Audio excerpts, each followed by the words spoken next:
नमस्कार फ्रेंड, आप सभी का एक बार फिर से वेलकम। फ्रेंड्स, एमओयू साइन होने के बाद बैंक पेंशनर का रुख थोड़ा सा अच्छा नहीं है और इस बारे में प्रतिक्रियाएं आ रही हैं।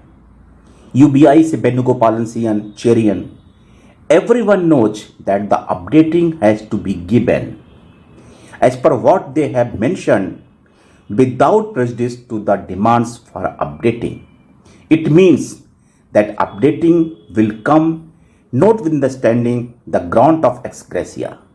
It can be an anticipatory bell for telling in courts that they have already done such a thing to avoid strictures. Shri CN Venugopalan संघ का व्यवहार, जो विचार हैं, जो थॉट्स हैं, वो सही भी हो सकता है, लेकिन यूबीयू के मन में क्या है? यूबीयू आईबीए के साथ मिलके कोई गेम कर रही है, कोई षड्यंत्र रच रही है? इस बारे में कुछ कहना मुश्किल है। एसबीआई चेन्नई के श्री यस गणपति के कुछ एफएक्यू हैं, जो क्वेश्चंस उन्होंने पूछा। आई जस्ट नाउ स्पोक, 8/12 की बात है।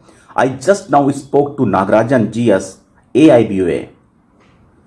We spoke for 15 minutes about the developments yesterday at the meeting with IBA, who is one of the signatories of the wage accord. Reply में कहा उन्होंने, I bluntly asked him, are you happy with 17% increase? He said that he was not at all happy. Wanted 20% increase in view of high profits of bank. All signatories are one with CHB and AIBA is aloof and separate. All signatories are one with CHB and AIBO is aloof and separate. He said that CHB said he is not happy.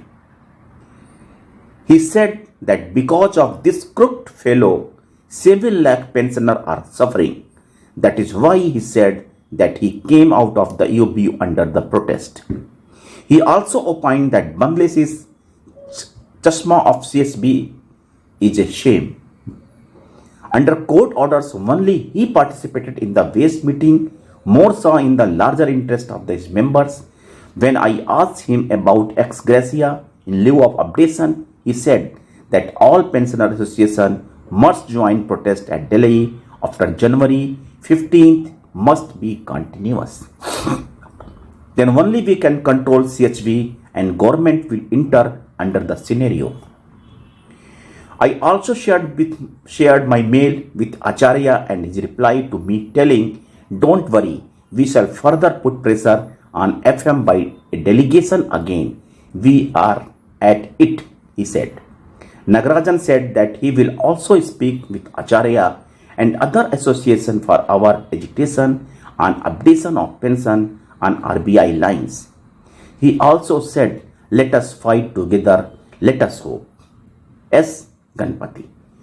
Friends, इस बारे में जो हमारे retiree association है AIBRF ने भी अपना एक सर्कुलर जारी किया है, AIBPRC ने भी सर्कुलर जारी किया है और सबके अपने कमेंट हैं एक्स ग्रेसिया के बारे में, पेंशन अपडेशन के बारे में, लेकिन जो अपडेट है वो एज इट इज है।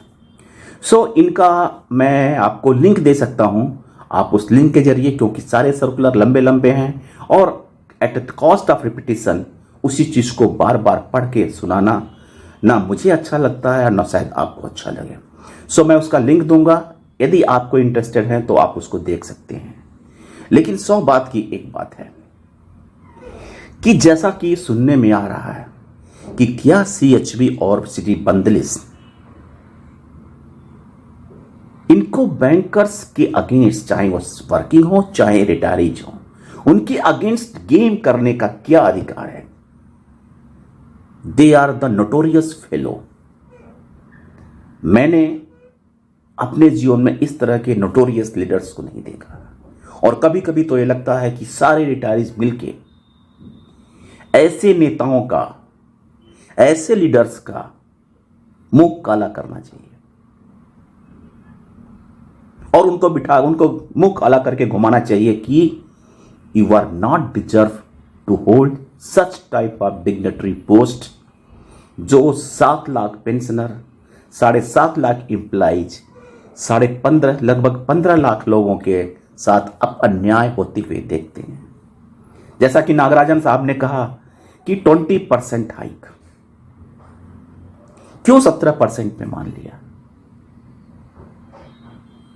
एमयू साइन होने के 6 महीने बाद भी मिनट साइन होगा, उसके पहले शायद नहीं। हो सकता है कि थोड़ा 10-5 दिन पहले हो जाए। ऐसे में ऐसे क्या हो सकता थी? लेकिन सारे एपिसोड देखने के बाद यही लगता है,